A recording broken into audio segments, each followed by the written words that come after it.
en présence de gens qui restent dans l'athéisme toute une vie, moi, je sais pas, j'ai l'impression qu'il y a des gens qui aimeraient bien croire et qui n'y arrivent pas. Et ça, c'est le mystère d'une vie, effectivement.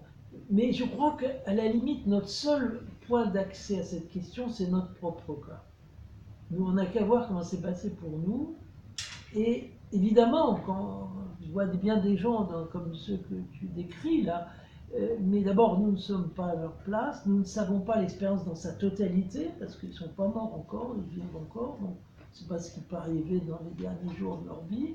On ne sait pas le refus qu'ils ont peut-être mis sur le chemin à un moment ou l'autre, on ne sait pas non plus dans quel sens ils ont collaboré ou pas, ou au contraire résisté à cette grave. Donc en fait, je crois que, à part ce que nous voyons pour nous, et peut-être des gens dont nous sommes très proches et qui nous ouvrent leur cœur et avec lesquels on voit un petit peu ce qui se passe, nous ne pouvons pas savoir. Chaque vie on aura sans doute de grosses surprises quand on verra les choses de l'autre côté. On verra sans doute au ciel des gens dont on n'a pas pensé une seconde qui y sont. Hein. Comment ça sera fait? Comment sera fait l'accrochage de leur liberté avec la grâce de Dieu? On ne sait pas.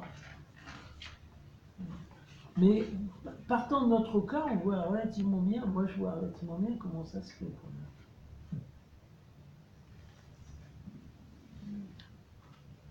Saint Paul dit que la grâce était avec moi, mais elle n'a pas été vaine. Voilà. Ça. Plutôt, ce n'est pas moi qui l'ai fait, c'est la grâce en moi, et en moi la grâce n'a pas été vaine. vaine. C'est la phrase de Saint Paul.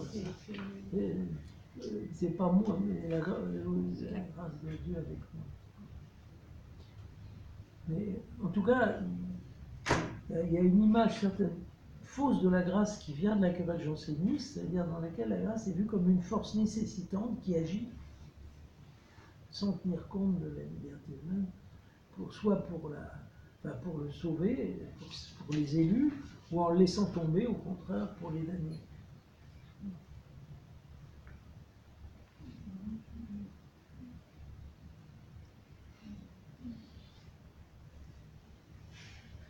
Voilà, mais vous voyez, on rentre dans la théologie, là, ça vient. Donc la fois prochaine, nous examinerons la question du droit, la loi naturelle, qui est une vraie et profonde question, qui concerne plutôt le côté intelligence.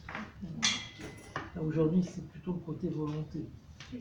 Est-ce que vous avez reçu un mail? Est-ce que ça vous a aidé à vous souvenir de la prochaine date? Un mail ou un coup de fil? Oui, un mail. Un mail. J'ai pas de téléphone. Moi, j'ai pas reçu. Pardon?